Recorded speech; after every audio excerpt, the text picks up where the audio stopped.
ካሊድ የሌለ ነው አይደል? ሞት የምፈራው ሞት የማይፈራል እንዴ? እኔ እፈራለሁ።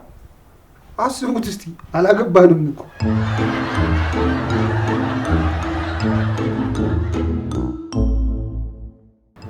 ኒካ ለማድረግ አስቦ ከስራ እንደመባረር ከባድ ስሜት የለም።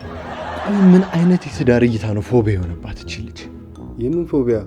ጂን ነው እንጂ። ደግሞ እኔ ቆሜ መቅረት አልፈልግም። ቆሜ ያለው እንዴ? እናንተ ወጣቶች መቼም ስፖርት አልሰራም ብላችኋል። እኛ ግፊቷም ስኳራም ሳትመጣ ይኸው እየተንቀሳቀስን ነው። እኛማ ያው ሀዋ መፈለግ ራሱ ስራ ሆኖ ብሏል። ሽማግሌ ላክ ያለውን አህመድ ለምን አታገቢው? የማልወደውን ሰውማ መቼም አላገባም። እንደውም እኔ የቤቴን ግማሹን ኪራይ የምትከፍልልኝ ሚስት ካገኘው አገባበታለሁ። ለምን ጭቅጭቅ?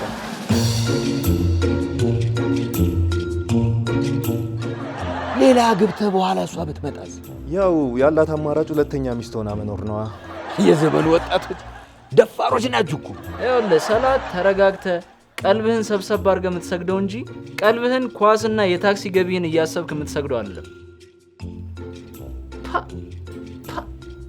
እንዴት አይነት ምርጥ ንግግር ነው እባክህ የተናገርኩት። አንተና ሐሚድን የላጤዎች አምባሳደር አደርጋቸዋለሁ ማለት ነው።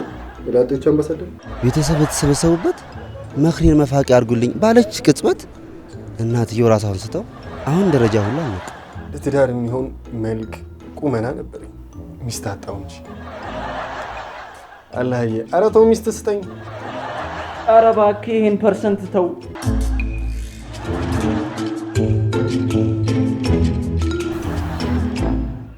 እኔ የምልህ ሁለተኛ ሚስት እኔም ካገኙ ልሞክር እንዴ? ይመቾት ጋሽ።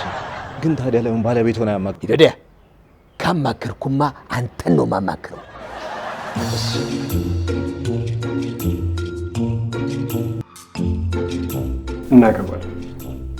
እናገባለን። ወጣቶቹ በትዳር ላይ ሊዶልቱ በአንድ ጣሪያ ስር ተሰባስበዋል። ሴቶቹ ደግሞ መስፈርታቸውን አብዝተው የእጩ ባለትዳሮችን ህመም አባብሰዋል። ያም ሆኖ እናገባለን የሚለው ሐረግ የዘውትር ፉከራቸው ነው።